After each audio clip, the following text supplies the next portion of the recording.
Magandang araw po, welcome po sa aking channel, Love9 TV. Meron po tayong 4 video shoot na property sa Santa Maria, Bulacan. Ito po'y 2-story house with improvements. May 3 bedrooms, 3 toilet and bath, at 2 car garage. Meron na rin pong steel gate at covered carport. Dito po tayo papasok sa pedestrian gate. Ito po yung garahe na kung saan kakasya po ang dalawang sasakyan.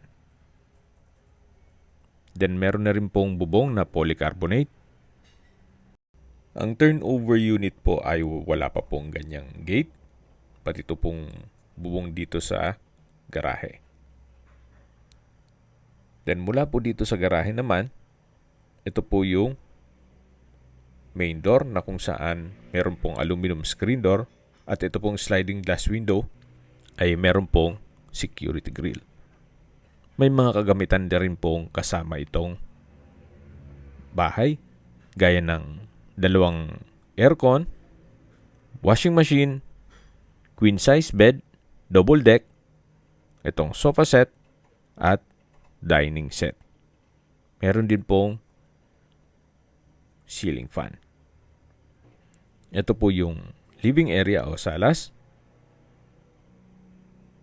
At doon naman po yung dining area.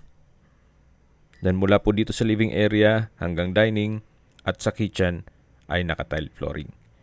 Ito naman po yung hagdan na meron pong understair storage. Mamaya po akyat tayo dyan.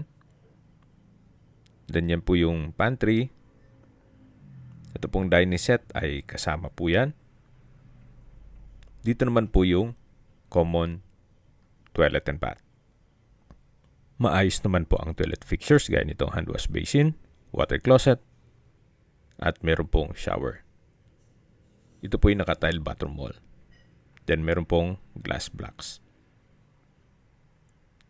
So mula po dito sa common toilet and bath, matanaw natin yung dining, living area, at yung main door.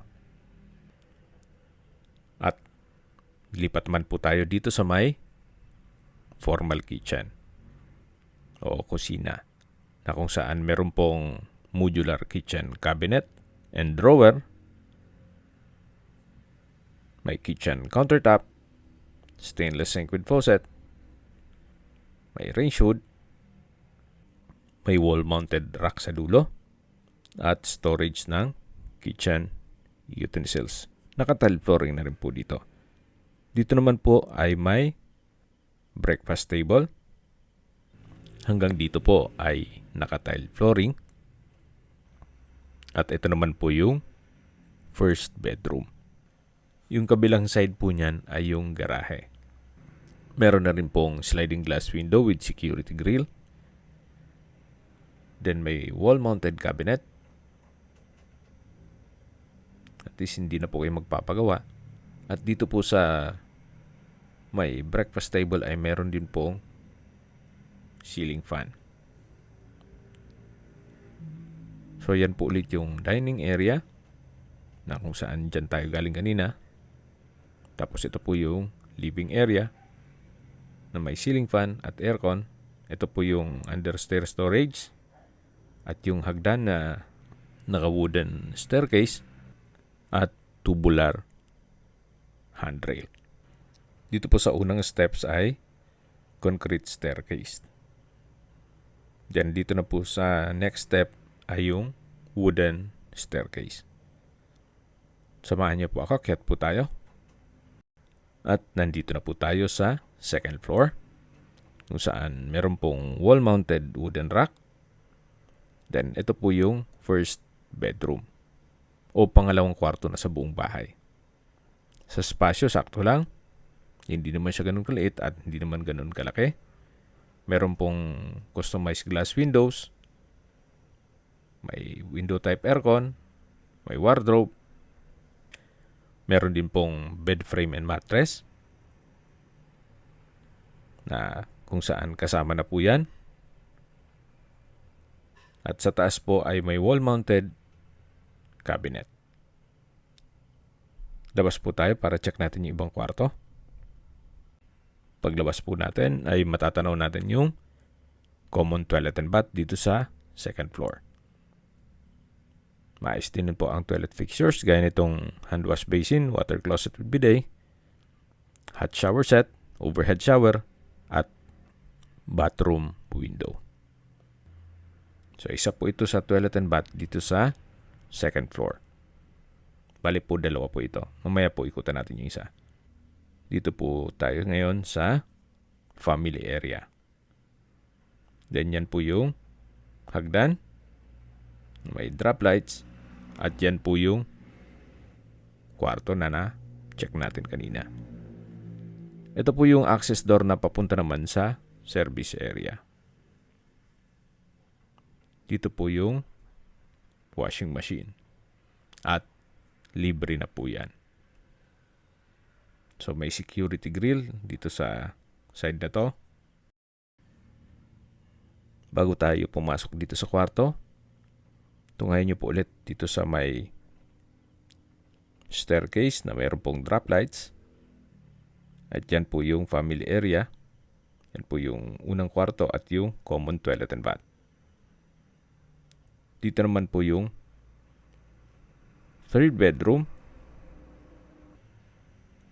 May single bed frame and mattress. Then sa pintura naman ng ceiling at wall, okay naman, wala po kayong papagawa dito. Although maliit lang siya pero may sariling toilet and bath. Kompleto rin po, may hand wash basin, water closet.